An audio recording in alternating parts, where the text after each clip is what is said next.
Hey up and welcome to the strategy sessions. I'm not Andy Jarvis, if you haven't already clocked that. My name's Catherine. I'm a long-time listener of the podcast, first-time podcaster myself, and I'm here with this episode of the Dog Walk podcast.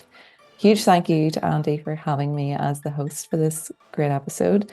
And if you're unfamiliar with the format, the Dog Walk podcast is, in essence, a sort of TLDR synopsis summary of an episode, or in my case, series of episodes. Now, full disclosure, I don't have a dog, never had a dog. My family just aren't dog people. So I'm not 100% sure what the average length of a dog walk is. So hopefully this episode will accompany you on something I'm more familiar with, which might be having your coffee in the morning. So hopefully this will be the perfect accompaniment to your specialty morning coffee. It's difficult to know where to begin with this episode. So if you're familiar with the podcast, you'll know that Andy has previously done a mini-series on Black History Month, and in a similar vein has just completed a mini-series on Women's History Month with three incredible guests, Aleya Harris, Geraldine DeRuiter, and Emma Mallett.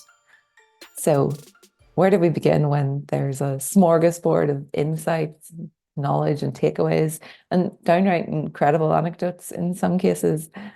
So to take a little creative freedom on this episode, I've sort of blended my two favorite podcasts together, being number one, the strategy sessions, of course, and number two being Desert Island Discs, if you're familiar, which I'd imagine a huge proportion of your listenership are familiar with. If you're not, essentially a castaway guest is welcomed on to choose 8 tracks that sort of track their life, I suppose. And at the end, they're allowed to select one luxury item to take to a desert island. Now, don't worry, I won't bore you with my 8 favorite tracks, although if Lauren Laverne's listening, I'm more than happy to be a guest. But I will sort of choose a couple of key highlights from each episode and then summarize that with my one luxury item, which will actually be sort of my one golden takeaway that I've had from the series. So without further ado, let's begin with Aleya, who was the first guest in the series.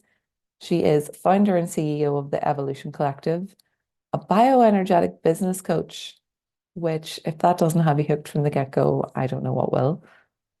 She's an innovative storyteller and strategic thinker.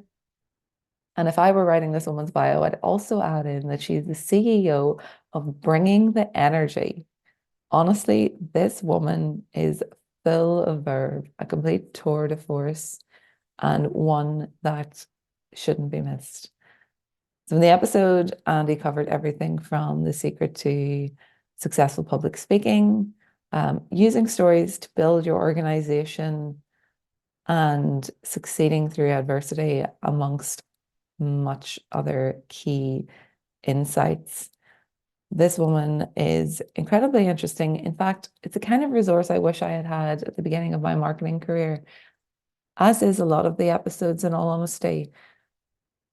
Each one really took a different theme, but not only that, really brought a different sort of essence to what it is to be a woman in marketing in this day and age. Not to sound like I'm ancient here, but to begin with, Aleya discussed something I'm quite passionate about. They talked everything from therapy to what it's like to become a mother while maintaining your career. One of the main things that kind of stuck out for me was when Aleya said, the only thing in your way is you, which sounds so simple in theory, but such a radical way of actually choosing to live your life and move through your career. It's this idea of removing limiting beliefs to become your most radically authentic self, which again, so much easier said than done. But I think once you listen to this episode, I'll be surprised if you don't leave with a sort of new vigor, a bit of a pep in your step for what it is that you hope to achieve. So Aleya discusses how she consults businesses on bringing out the story in their brand. She's not merely just a voice in the industry, she's a real spark of innovation and inspires leaders and teams to sort of embrace and articulate their unique narrative, which is a theme that sort of weaves throughout the episodes. When we move into episode 2, we have Geraldine DeRuiter, who's an acclaimed author, a world-renowned public speaker, and the voice behind the award-winning Everywhereist blog, which Time Magazine named one of their blogs of the year in 2011. So you'll see there's a real strong theme of storytelling throughout the episodes, something that really appeals to me. I'm an avid book reader. I'm an avid reader with a real interest in books and in particular the kind of mechanics behind the publishing industry. I really enjoyed sort of peeling back the curtain and getting a little look behind how the machine operates. And Geraldine discusses the publishing of her most recent book, which is just out, called Take the Heat. It's essays on food, feminism, and fury, which again just completely appeals to me, and I'm sure it will to a lot of other listeners. We begin with Geraldine's viral blog post, which came off the back of some controversy around celebrity chef Mario Batali, who released in his newsletter where he discussed the allegations. He sort of concluded that newsletter with a recipe for cinnamon rolls, which if you've had as many cinnamon rolls as I have over my time and you feel as strongly as I do about them, you make sure you deliver a decent recipe. So Geraldine discusses this god-awful recipe. Spoiler, it includes a savory pizza dough as the base. She discusses her viral blog post around this, which sort of catapulted her into this realm of food writing, which I think she would argue herself. She's a travel writer above a food writer. And I think in that itself, there's an interesting message of sometimes we have this power that we don't overtly realize we have, or that isn't necessarily what we've set out to achieve, which is, yeah, a very interesting point. Obviously, an incredibly talented travel writer, but with that comes a real skill, a real craft around food writing. So, yeah, I would absolutely recommend checking out the original blog post on the cinnamon rolls, and I myself will be definitely ordering the book. I can't wait to get a different perspective on feminism and fury through the lens of Geraldine's, experience. So with that comes some incredible anecdotes in Geraldine's episode. We talked about trolls on the internet, something we're very familiar with if you're on any social media platform, but especially Twitter or X as it's known now. You'll be familiar with the fury of just about everyone about just about anything.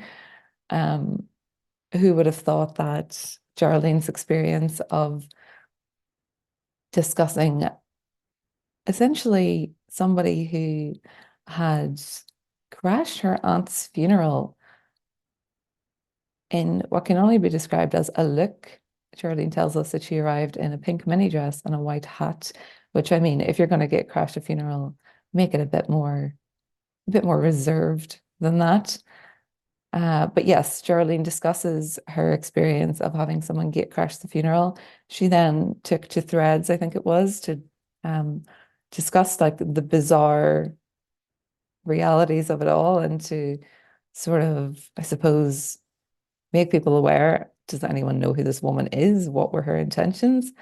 And I almost would say, not surprisingly, Geraldine was met with quite a bit of uproar from fellow users, which, I mean, just goes to show the nature of social media and what we're up against regularly. She talks quite interestingly about this idea that this idea about trolls and some kind of personality traits that have almost come to characterize these individuals, which was something I wasn't previously aware of. But I digress. An incredibly interesting episode. But what really stood out to me was this idea of owning your platform.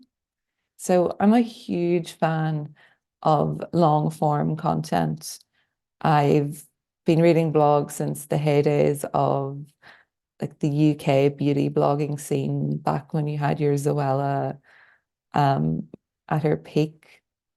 And I believe most of those blogs were sort of written on Blogger, um, which I don't even know if Blogger still exists, but I've been so interested over the years in sort of following that transition from long form content, owning your own blog, to then with the introduction and evolution of social media channels, having to um, move your content or sort of spread your content across the latest platform.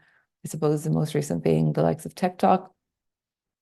But essentially, what Geraldine's saying is X was her predominantly her strongest platform, and probably what she used to fuel her book promotion. But what do you do when your strongest channel is the one that's becoming a slowly dying sort of cesspit of negativity? Where do you go from there? How do you promote a book? And this is the bit that really interests me. Geraldine took to, asking favors of people she knew that she had worked with before. If you have a blog or if you have a podcast, if you have a newsletter, can I be a guest? It is really interesting and something that I kind of watch with a lot of interest, given that I do have a slight habit of buying new releases. And with that comes this notion of the book promo trail, which I almost think is a slight blueprint now, especially if you're with a major publisher. You're a guest on How to Feel with Elizabeth Day, um, you're a guest on Table Manners, and you will, have an opinion piece in The Guardian. It's sort of, yeah, if you're lucky enough, you'll sort of follow this blueprint trail of book promo. And yeah, I definitely find it really interesting to learn not even so much what the book promo trail looked like or how to promote your book when your strongest platform is dying, but more so just a real learning on you cannot always put all of your eggs in one basket when it comes to owning your brand on social. And again, it plays into this idea of Geraldine discussed, I'm not a video content creator. TikTok's not my channel. And it made me think also of the music industry at the moment and how artists are expected to be songwriters, producers, performers, and video content creators. It's really fascinating, and I would definitely encourage you to listen to the episode to really understand Geraldine's point and everything else that she has to discuss as well. She's an incredibly warm person, and I thoroughly enjoyed listening to her.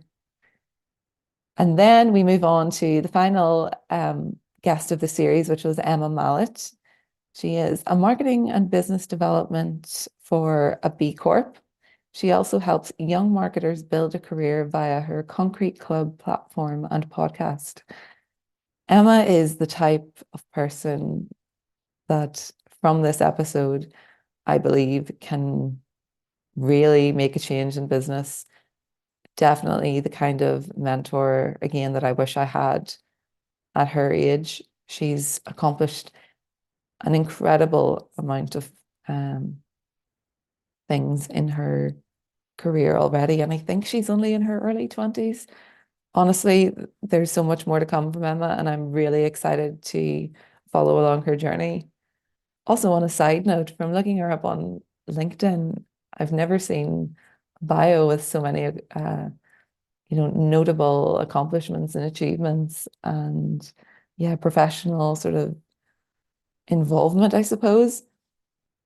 So I think what was really interesting about Emma was learning more on what it's like working for a B Corp. So if you're unfamiliar with B Corp, it's a company with essentially what I think we mostly know B Corps by is this idea of a triple bottom line, which is people, planet, and profit. So working for a company that supports people, planet, and the community in essence, which is something I don't think I know anyone who works for a B Corp. So thoroughly enjoyed kind of peeling back the layers of that and what that means for, business decisions that are made, and Emma's clear sort of passion for working in that space, which was very interesting. Emma and Andy they begin to talk about business. They talk about Emma's current role. They move on then to discuss the much debated topic of sales and marketing and how, of course, they need to be aligned, which is something I guess we've all experienced in one organization or the other. And he also asks Emma what her misconceptions about marketing were when she began.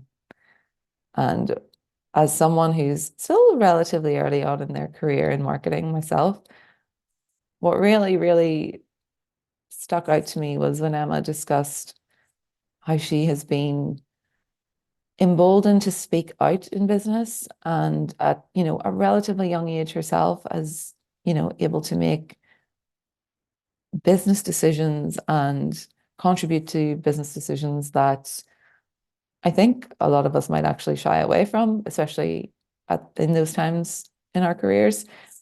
Andy asks what she attributed that sort of encouragement to. Emma discussed then being surrounded by people and, more importantly, in an environment where she felt emboldened to speak out and ask questions. And I find it so heartening to hear Emma's desire to sort of later pay it forward through her most recent venture, which is her Concrete Club platform. And this leads me on to the next discussion in the episode, which, again, I absolutely do not want to do a disservice to. So I would urge you to go and listen to it because Emma herself has personally gone through an incredibly challenging time, has come through some adversities that many of us would never be able to comprehend.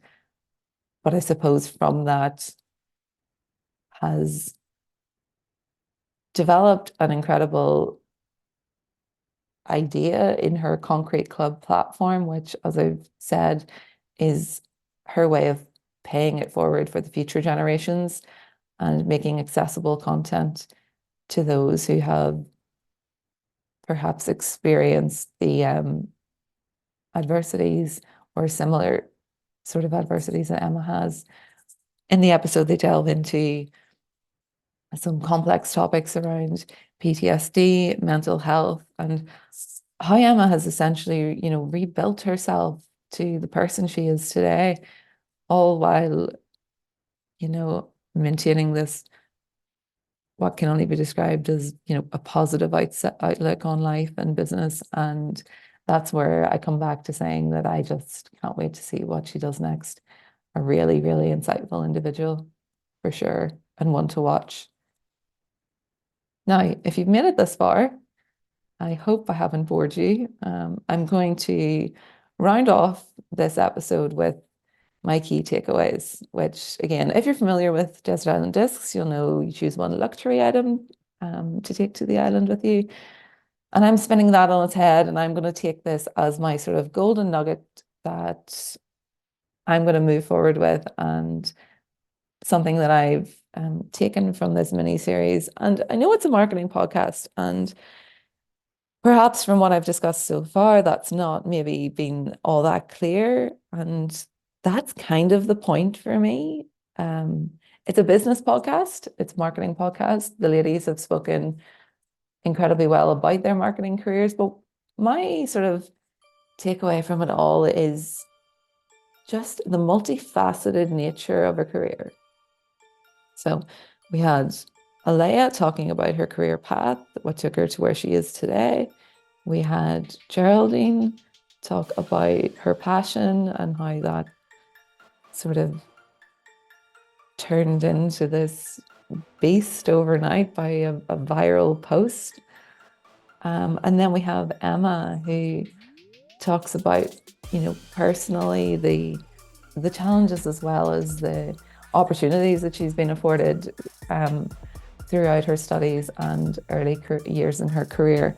And yeah, what's really stuck out to me is these women have incredible journeys, but more so it's their spark and their sort of personalities that really came through, their view on life. Each individual so unique in their kind of tenacity and desire to succeed and to lift others up. And I just think you can't help but come away from these episodes having felt revived, in all honesty. I think we're just so much more than our careers, and it comes back around to something that I've started to implement when I meet new people. I think we fall into this habit of asking new people that we've just met, like, oh, what do you do for your career? What's your job? Which is such a boring question to ask. And I think these episodes are testament to that. There's so much more to an individual than just their job title. So yes, without rambling on any further, I would fully encourage you to go back and listen to the mini-series. You will not be disappointed. And I look forward to hearing everybody's thoughts on the episodes. Lastly, a huge thank you to Andy for entrusting me with this episode. And yeah, I cannot wait to hear what comes next. All right, goodbye.